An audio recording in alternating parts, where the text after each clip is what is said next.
This is a poem about the complacency of people and their attitudes towards the temperature rise of 2 degrees. You would think that the powers that be were waffling about a couple of cream teas or the price of peas. Some have the audacity to try and blame the up-and-coming economies, such as those of the Chinese, after we been pumping out the smoke and sleaze since the early 1750s. Others think that it's just a temperature tease, and come next year we'll all be back to the big freeze.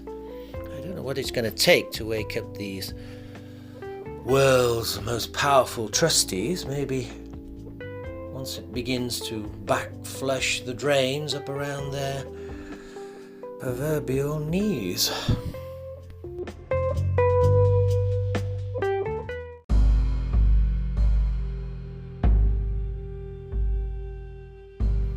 By 2 degrees, all the birds and bees fell from the trees.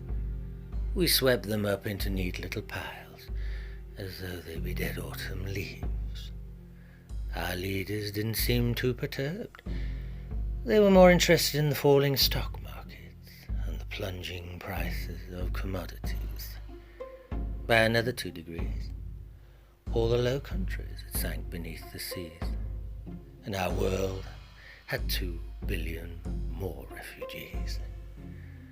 My friend inquired of me as to whether she should wallpaper the hall or have it plastered into the latest Florentine frieze. By another 2 degrees, all marine life was dead and floating upon the surface of the 7 seas. The stench of the rotting flesh became so strong that unfortunately they had to cancel the Monaco Grand Prix. My neighbour announced that El Niño was having a terrible effect on the children's gymkhanas and jamborees. By another 2 degrees, Miami and Manhattan had sunk beneath the seas, and London and Beijing, well, the floodwater was up above their knees. My elderly father ordered 2 more cream teas. He casually mentioned that he thought it be the fault of those damnable Chinese. By another 2 degrees, all the ice caps were freeze-free.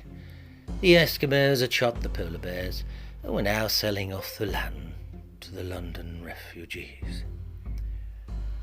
My friend stated matter of fact that the problem with this global warming was that it always seemed to put up the cost of our cream teas.